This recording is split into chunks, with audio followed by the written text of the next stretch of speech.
tunaomba utoe tamko namna gani ya utumiaji wa dola, namna gani ya utumiaji shilingi hapa kwenye taifa letu la Tanzania. Asante sana Mheshimiwa Spika kwa kunipa nafasi.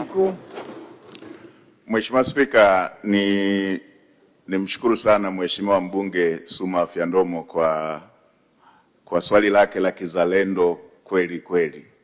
Mheshimiwa Spika, swali alilolileta Mheshimiwa mbunge ni jambo la kisheria na ni jambo la kikatiba. Sarafu rasmi kwa malipo halali ndani ya nchi yetu ni shilingi ya Kitanzania. Hili si jambo la kupenda kwamba ni una option kwamba kwa sababu umependa kutumia, na wala si jambo la kirafiki hivi. Ni jambo la kisheria na ni jambo la kikatiba. Na ndio maana tulileta marekebisho yale ya sheria ili kuweza kutoa mwongozo kuhusu matumizi ya sarafu yetu na mazingira ambayo yanaweza yakaletekeza pengine matumizi ya sarafu nyingine ya isiyo shilingi ya Kitanzania. Mheshimiwa Spika, kwa mwongozo tulioutoa, malipo yote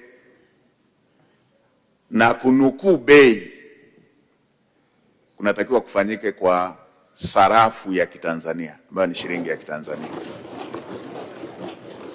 na inaanzia kwenye kunukuu bei, matangazo na kuuziana na kununuliana bidhaa.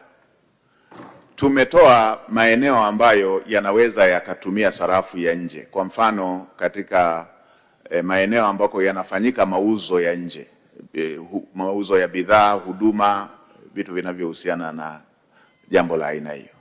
Na baadhi ya taasisi ambazo zinafanya manunuzi makubwa ya bidhaa, tumebainisha na taasisi hizo zimeweza kujulishwa.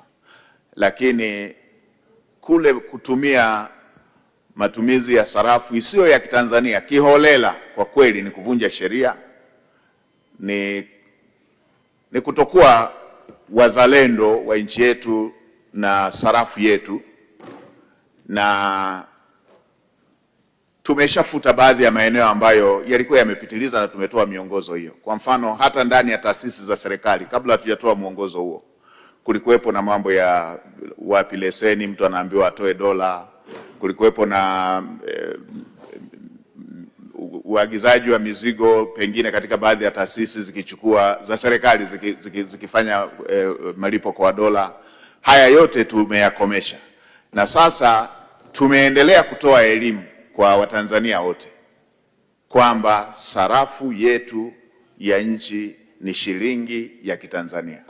Wale wanaoweka bei kama ulivyosema za viwanja, za ada, za upangishaji wa nyumba, za uuzaji wa huduma na maeneo mengine wanaofanya kwa dola, wajue wanakiuka kwa dola ama sarafu nyingine, wanakiuka sheria yetu, na kwa kweli hawaitendei uzalendo nchi yetu ya Tanzania. Na ni mambo ya kuigaiga tu. Ni kama kuku aliyefungwa miguu yote kamba kwa muda mrefu, unaweza ukamuondolea kamba akakaa dakika nyingi tu akiwa bado anadhania amefungwa kamba. Ni mawazo ya watu ambao bado wana hangover ya kutawaliwa koloni hivi. Mwalimu Nyerere aliwahi kusema jambo hata la kijinga likisema Kiingereza huonekana la maana. Basi ni mambo ya aina hiyo tu.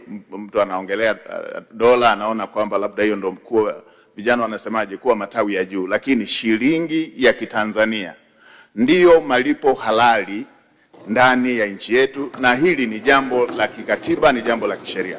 Mheshimiwa Spika, serikali tunatamani zaidi kutoa elimu wananchi waelewe kuliko kwenda moja kwa moja kwenye adhabu, kwa sababu hata kama mtu atasema wenda nikakwepa adhabu, lakini maeneo yako mengi tu anaweza akafanana na makosa unapotumia fedha ya kigeni. Wengine wanafanya utakatishaji wa fedha chafu kwa kutumia kutangaza vibei vya vidola ili baadaye aonekane aliuza viwanja, lakini ni michezo michafu tu.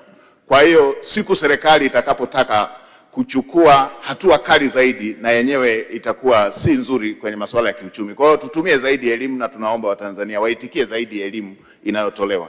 Nielekeze taasisi zetu zinazosimamia sheria, Benki Kuu ya Tanzania pamoja na taasisi zingine na vyombo vya dola, tuendelee kufuatilia mienendo ya aina hii, ili wale watakaotaka kutumia kunukuu bei ama kuuza bidhaa kwa fedha za kigeni ili kuficha mambo mengine yanayojificha yakiwemo utakatishaji wa fedha haramu na mengine, tuweze kudhibiti vitendo vya aina hiyo, kwa sababu ni kinyume cha sheria. Mheshimiwa Spika.